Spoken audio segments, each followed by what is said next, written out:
Welcome, everybody. Today we have a really exciting guest for you, Dr. Robert Branson. Dr. Branson is an experimental psychologist who had an enormous impact on the fields of instructional design and educational and performance technology. This is in addition to his influence over numerous organizations, the military, students, and working professionals. Dr. Branson is most widely known as a professor at Florida State University, where he served as director of the Center for Performance Technology at the Learning Systems Institute for over 30 years. Dr. Branson began his career at Louisiana State University, where he taught experimental psych and statistics. After 2 years at LSU, he went into private industry, where he founded the General Program Teaching Corporation, as well as worked for several companies, holding positions such as project manager and director, until 1970 when he joined the faculty at Florida State.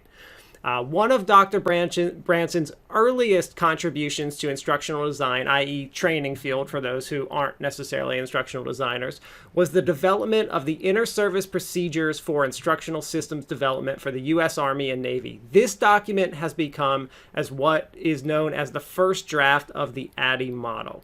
And we're going to talk a little bit about that today, so get ready.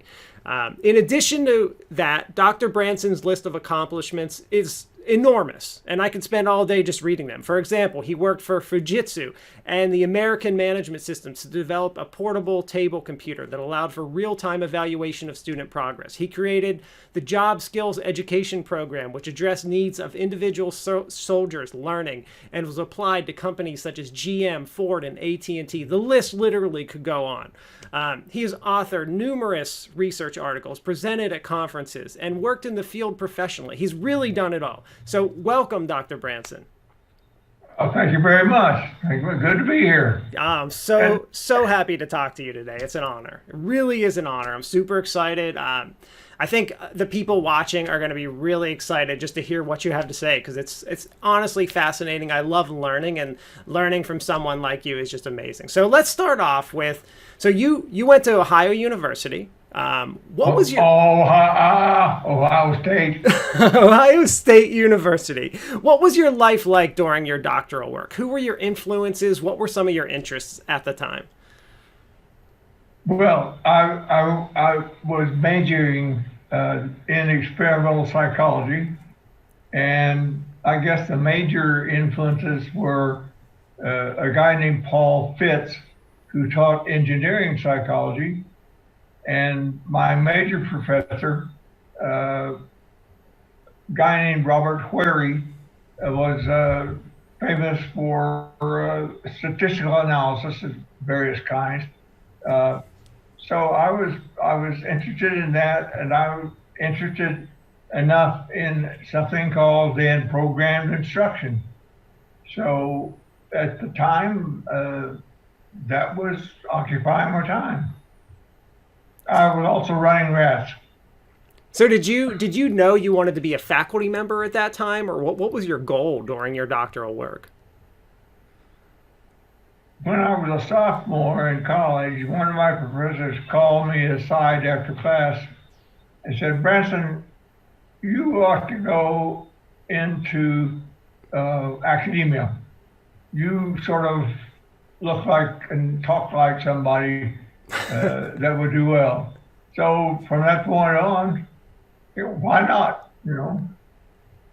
Gotcha. So right away, so you graduate, you went to LSU, but then after just a few years, you left academia and went into corporate work. Why did you do that? And do you think that helped shape you as an academic for the rest of your career? Well, I was sitting in the dentist's office one day, and I picked up a copy of Fortune. And in Fortune, it said, wealth can be gained only three different ways. Inherit it, you steal it, or you capitalize yourself into it. Well, I couldn't do one and two, so I decided to try for number three. So my partners and I went to Albuquerque, and we got funding for starting a company. And we were in there about 3 years.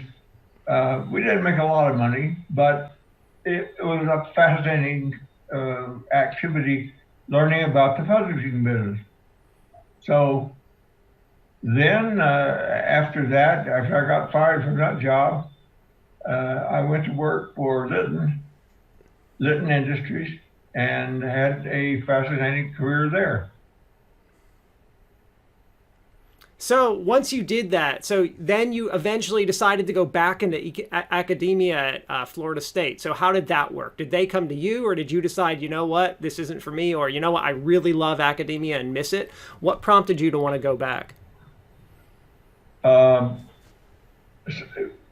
After about 4 years working for Litton, some colleagues and I in Litton wrote a proposal to the governor of Mississippi to do economic development in the Mississippi Delta. They had all kinds of problems up there, and Litton had a lot of experience in Africa in doing economic development. So we got with the Mississippi Economic Development Council, wrote a proposal.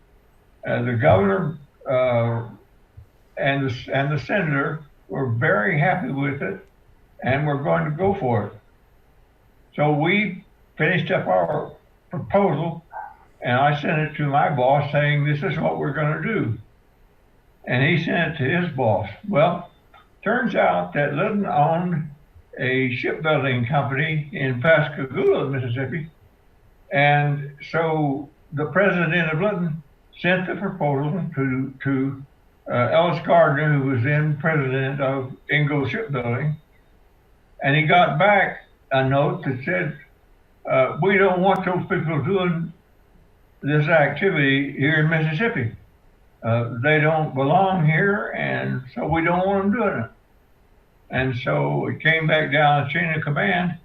The president of Litton called my boss and said, we aren't doing the Mississippi project. My boss called me and said, we aren't doing the Mississippi project. And so right then I decided that I knew better how to live my life than they did. So when Bob Morgan went to Florida State, he called and said, you know, I've got a job opening and I want you to take it. So I took it. Nice. So do you think that experience in corporate helped shape your career all as an academic?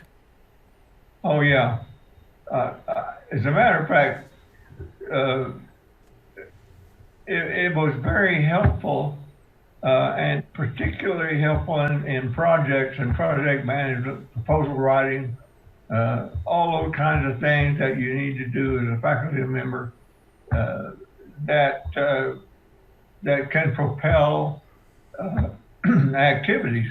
So yeah, it helped a great deal.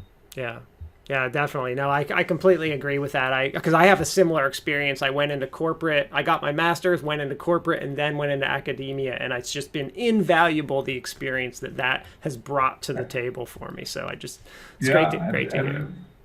Absolutely. How did this famous document that is the original where ADDIE came from, how did that even begin? How did you get involved in even creating something like this? How did it start? I was sitting in my office one day minding my own business, and the secretary said, there's a guy here from the Army that wants to talk to you. And so I said, bring him in.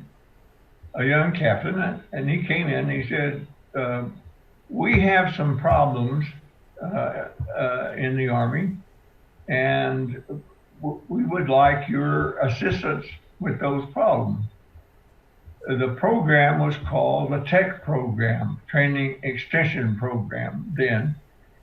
And what it was a bunch of audio-visual lessons that soldiers could read in their spare time or be assigned. Anyway, I went over to Fort Benning and laid out a procedure that they should follow to develop the TECH programs. And they were very quick to pick up on it.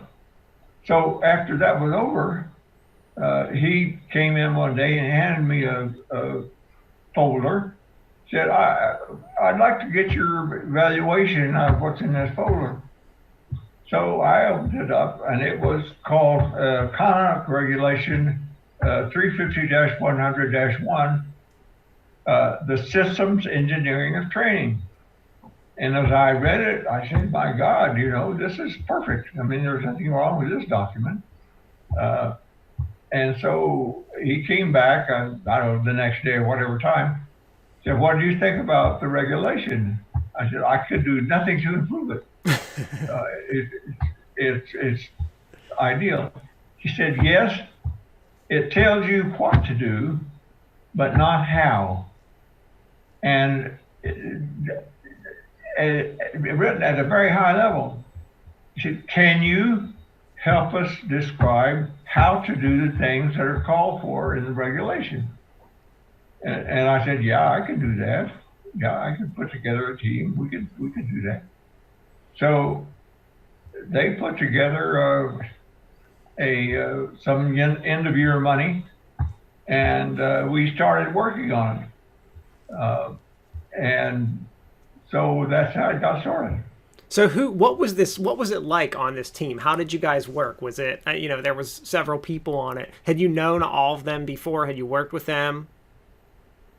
Well, we had, at Florida State, we had research associates, and then we had advice from people like Robert Gagne and others who helped us with specific areas as consultants. Then we had a team from the Army, and then later, a guy named Worth Scanlon, a captain in the Navy, came to one of our meetings and said, look here, we want this to be inter-service, not just Army. So that's how it became inter-service. Then we had members of each service that met with us and did the critique and made contributions and helped us with the vocabulary and so on. So it was then developed as inter-service, but primarily Army. Gotcha. And so how did you come up with each of the stages? And originally it was this ADDIE. How did you guys come up with each of those stages? Well, they were specified in the regulation. So they were from analysis, the regulation. Design, yeah. And so see, when I was in graduate, excuse me, in graduate school, I took a course from a fellow named Paul Fitz, who was an engineering psychologist, and his course dealt with systems engineering. It was profound in changing one's thinking about the world. So I recognized the systems engineering in the regulation and used the names that they put on it. Interesting. Gotcha. Then our job was very simply to go through and flesh out the how to do it in each of the phases. So when you guys created this document, did you have any idea that someone like me, a professor, many years later was going to be coming back to you asking you about this document? Did you guys have any idea what you were putting together at the time was going to be some significant contribution to the field? No, none whatever. None whatever. The biggest single step that promoted that model, General Hillsman, who was at the Combat Arms Training Board where we started all this, became ultimately a 3-star general in charge of Army procurement.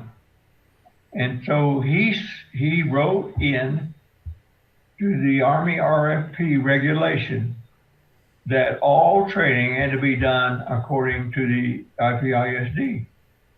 And that's what catapulted the thing. Gotcha.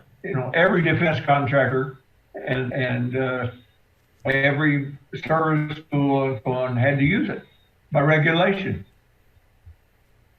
Fascinating. That's Fascinating. that's why it grew.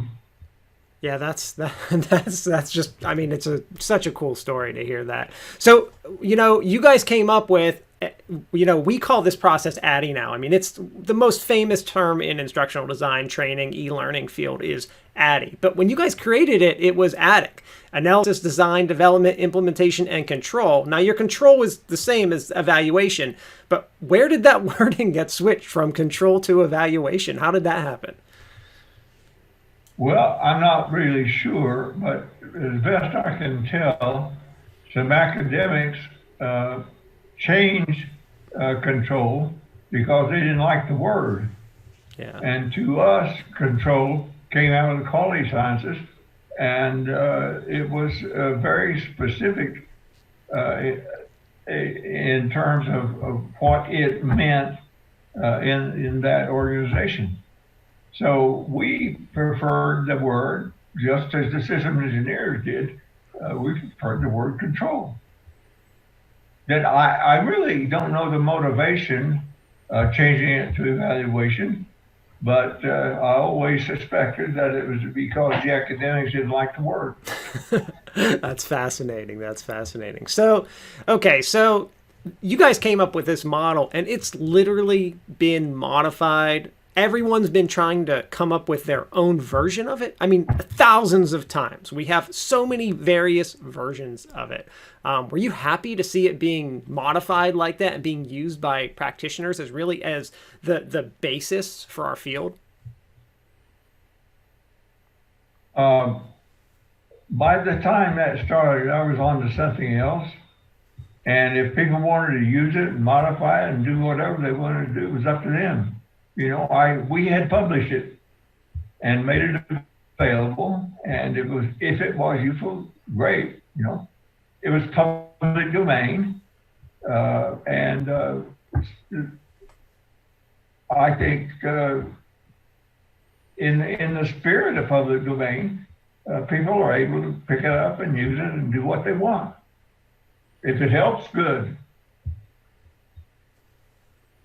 All right. So another question here. So one of the early criticisms of the model that you guys developed and just the way that we developed the models early on was that they were this linear process. But I read through, I've always been a person who said, well, you have to do step A before step B. It can't, I don't know a way around this linearity. And I see some of the new models out there, and even when they say they're not linear, step A is still before step B. And I notice you've written, like you gave the example in one of your more recent papers, that 3 p.m. is always coming before 4 p.m., no matter how you want to describe it. So what are your thoughts on that big criticism there? All work is linear with regards to time. And if you if you start, the clock starts ticking, and when you end, the clock stops and time has passed. So that's linear. Now, years afterwards, maybe it was in the 90s, I read some stuff published by the Ford Motor Company on concurrent design and engineering. And I was overwhelmed by the difference between the methodology that they used and the difference between that and the old IPISD. What they did was they involved everybody from the beginning in their work process. So they had the analysts, designers, developers, blah, blah, and they all worked together. They didn't start with analysis and throw it over the fence to design and over the fence to develop, but they did it all simultaneously. And they used as an example the design of the Taurus automobile, which came out with a lot less money before it was marketed. And they attributed that to the fact that everybody who had a say was involved from the beginning, marketing and development and manufacturing and so on. And they saved a lot of money, and I thought that was marvelous. So what have we gotten wrong about the history of this model? I'm sure you've heard rumors throughout the years. I mean, I hear 20 different versions of where this came from. What are some of the big things that you've heard that are just incorrect that you're like, well, where did that come from? I know one of them was how it was changed to evaluation from control. Is there anything else like that similar? Not that I know about. I have to say that after we developed it and the Army took it over, I expect that the Army made modifications to it, but I didn't follow it. Gotcha. The next project we started was the Job Skills Education Program. Yeah. And that took all of our time, and we didn't worry much about the old ISD model. Now you have done all these other projects like the Jobs Education Skills Program, the School Year 2000 Initiative. You developed a portable computer. What do you think is your most significant work, and what was your favorite thing you got to work on? What was your favorite project? Well, I guess the most influential, of course, was the IPISD, but the thing that I liked more than anything else, see, I always thought systems engineering could be applied to public education or training, and we knew that it applied to training. So one day, after my boss, Bob Morgan, redesigned the education system in Korea and had great results with that. Well, the president of the university called us in and said, look here, you guys have done all kinds of work for the Army and Korea and so on. What have you done for the state of Florida? And my boss, in his most diplomatic way, said, well, nobody asked us. He said, I'm asking you now, it was obvious he was telling, that I want you to do something for the state of Florida. So as we walked back over to his office, Morgan was completely overwhelmed working for AID, redesigning the education programs in Africa.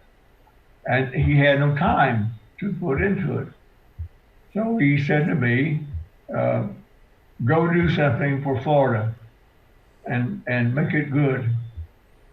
So I went over back to the office and called everybody together and said, look here, this is what we're going to do. Well, it turns out that we had a guy that was on loan from the Florida Department of Education, and he helped us decide what and how to do things and all the pitfalls and the pathways and so on. But we worked about a year, including a major job analysis of teachers and students. And we came up with a model that we thought would satisfy all the problems. And so I was asked to brief that to the governor. The governor was very unhappy with how education was going. Sure. So he formed a technology commission, and a number of people were involved in it. I was asked to speak to. And so I gave him this wonderful idea, school year 2000, and how it would all work, and what we had to do to get there, and all that. And he came out after at the intermission, and he was a crusty old Southern guy, and he said, "All right, Dr. Branson, how much all this going to cost?" And I said, "If you can't think in terms of $100 billion to do R&D, it's worth a nickel." And he said, "Well, $100 million don't scare me. I spend that much every day." So, and he did. He was head of the Senate Education and Finance Committee. Sure. And so he said, "All right, how much can you reasonably spend by the end of this fiscal year to get started?" And I said, "How about 500,000?" And he said, "Come to my office Monday when you get back up." We were down in Tampa. So you come talk to my committee, and then we'll get you the money. And that's how it got started. Well, we learned a whole lot about education and making change, and we had consultants and really a lot of help from everybody you could think of. In particular, we knew that bringing the kind of change we wanted to bring was going to be very, very difficult. Well, David Salisbury, who was one of our research associates, happened to run across this guy,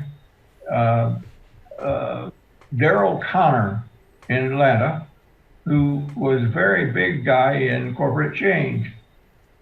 And he worked for us pro bono for 5 years.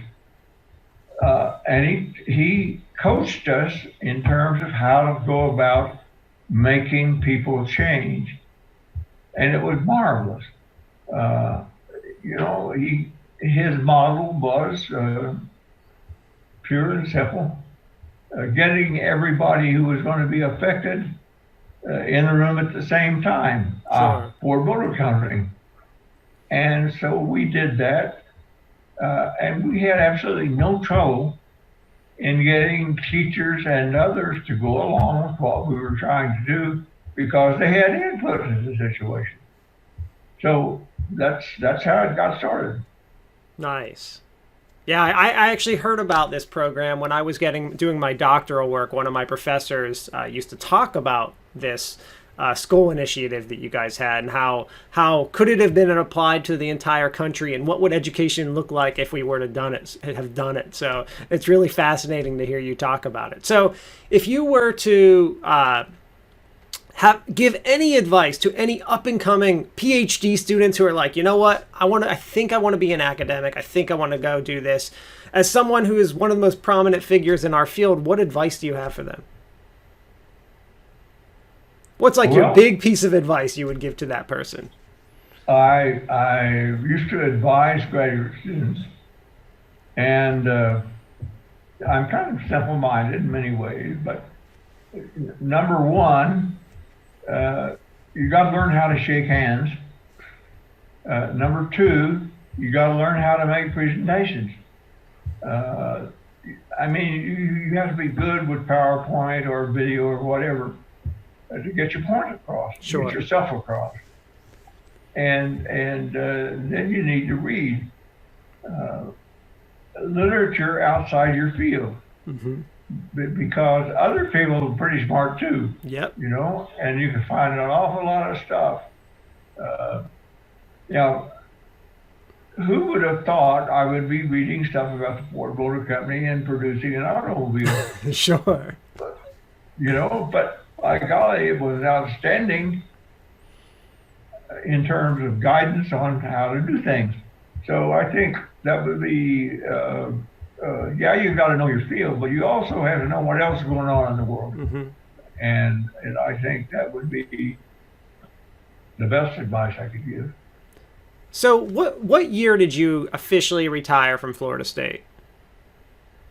Well, they came out with a program uh, to buy out the senior faculty. Gotcha. So in 1996, I I did what they called a drop program, where you retired from your job, and then uh, they saved your salary for a period of 5 years, at the end of which they gave you a lump sum. Wow. So that would put you over 2001. Well, after that, then they had rules that you couldn't manage or direct programs for a while. But I worked part-time for people around there, no longer directing things and no longer having a large group to work. So we worked on port security and other interesting projects till about '06. Gotcha. In '07, I moved to Mexico. Nice, nice. So what's it like? So this is my final question for you. What's it like to look back, reflect on your career and say, wow, like I really, you made a difference. So what's it like to feel like to know that you did that? Well, it's gratifying to know that some of the stuff that we did uh, influenced others and probably made a positive difference, and so on. I only wish we could have finished the school year 2000 thing, but it got bound up in politics, and that was Sure. not to be. So I think I think I'm happy with what happened. I'm only I guess I wish I I never hated to go to work. I know so many people in the world go to jobs that they don't like and are miserable. Sure. And I can't remember a day in my life after I got down to LSU when I really hated to go to work. So I was blessed with that. Sure. Very lucky. Yeah, no, that's awesome to hear. So anyway, when I went to Florida State, I thought, well, I'll go there 5 years, and then I'll find me a job. And the job was so good, and my boss was, for over a period of 50 years, I'd been working with this guy, and he said, when you're here, you can do anything that you're big enough to do. And that rang so good in my ears after I experienced being really outmaneuvered in Lytton. That really stung, that decision not to go through that economic development program in Mississippi. So from that point on, I tried to do anything I was big enough to do. And that was ideal. Well, thank you, Dr. Branson. You've said it all today. I mean, this has been just fabulous. I've learned so much. It's really cool to hear the stories, and just the origins and stuff, and just about your career, to really just hear your story. I think it's fascinating. I want to thank you so much for taking the time to speak with me today. You're most welcome, and I'm just glad that I could do it. Yeah, that's awesome. So thank you very much. Mhm.